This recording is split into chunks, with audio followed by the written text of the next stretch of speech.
김정민 박사의 인류 문명과 종교의 기원을 찾아서 샤먼 바이블 제1장 문명의 새벽 3편 바벨탑 전설. 대홍수 이후 사람들은 산 위에서 살았다. 그러나 인구가 늘어나면서 모든 사람들이 산 위에서 살 수는 없게 되었다. 그래서 일부는 산 아래에서 살게 되었는데 이들은 나중에 홍수가 다시 일어날까봐 두려워서 평지에 높은 산을 만들기 시작했다.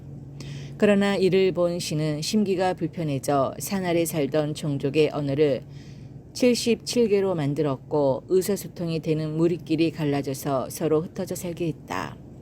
이때 신은 74개의 문법책을 만들어 74개의 종족에게 나눠주었으나 소연, 우량하이, 투비는 문법책을 받지 못했다.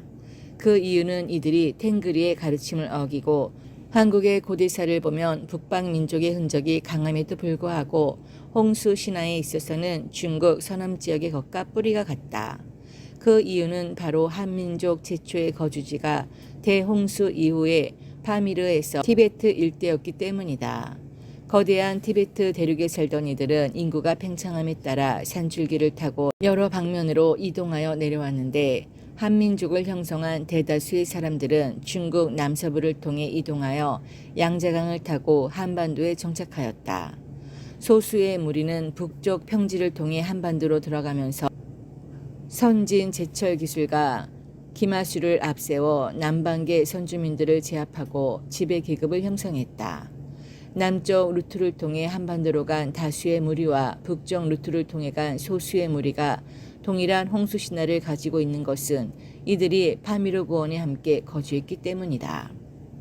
실제로 한국의 부도지에도 한민족이 최초로 거주했던 지역은 파미르 고원이라고 쓰여 있다.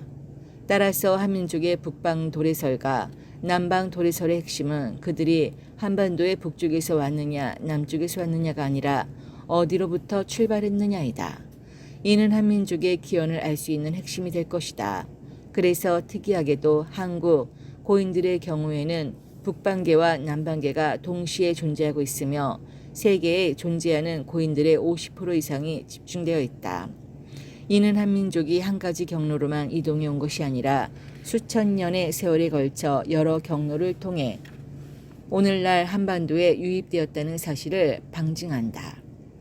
빙하가 점진적으로 녹았다는 것을 보여주는 증거는 몽골, 중앙아시아, 시베리아 전역에 존재한다.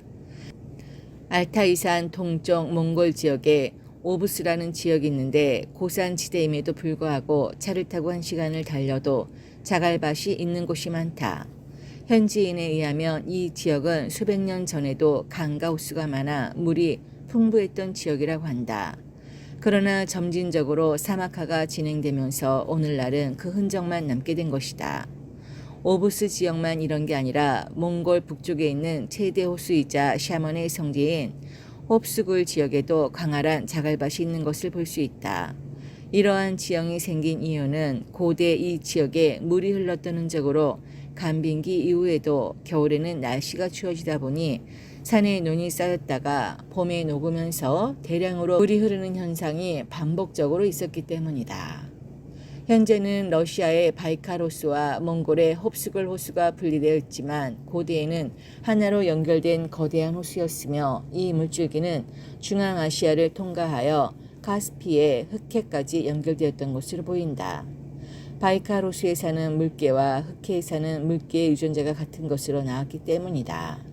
따라서 먼 옛날 동서로 넓은 강 혹은 바다가 대양에 연결되어 있던 당시에는 물개들이 두 지역을 자유롭게 왕래할 정도였는데 산간 지역의 빙하가 다 녹아내리면서 더 이상 상류로부터 물이 내려오지 않자 수면이 낮아지게 되었고 결국 현재의 지형이 된 것이 아닌가 추측한다.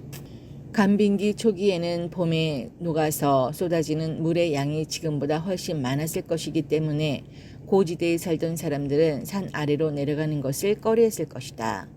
그러나 인구가 늘어남에 따라 잉여 인구가 어쩔 수 없이 산 아래로 내려갈 수밖에 없게 되었고 세력에 밀려 내려간 사람들 역시 봄마다 홍수의 공포 속에 살 수밖에 없었을 것이다. 그래서 저지대에 내려간 사람들은 대피할 수 있는 공간을 만들기 위해 평지에 거대한 산을 쌓았던 것이 아닌가 생각한다. 하지만 평지에 산을 쌓으려면 흙이 필요한데 그 흙은 산에 있으니 저지대의 사람들이 자신들의 생존을 위해 산을 깎아서 저지대에 인공산을 만들었을 것이다.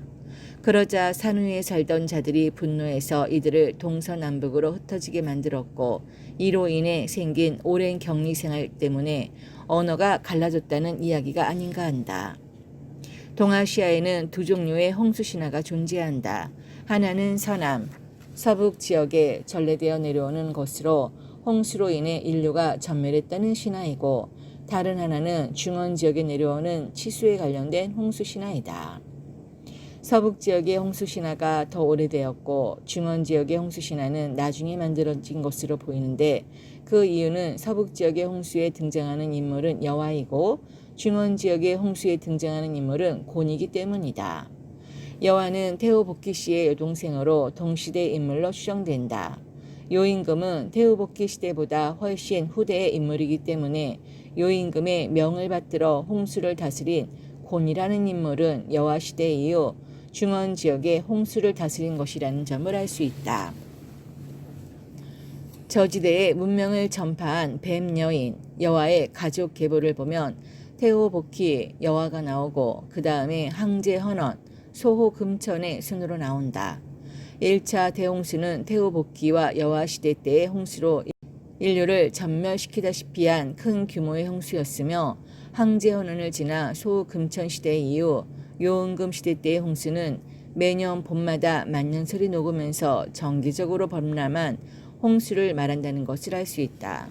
즉 저지대에 살게 된 사람들이 비록 거대한 인공산을 쌓았을지라도 홍수로부터 대피하는 것은 실패했지만 후일 둑방공사를 통해 홍수 피해를 줄였음을 기록한 것이 요임금 시대 때의 홍수라는 것을 알 수 있다.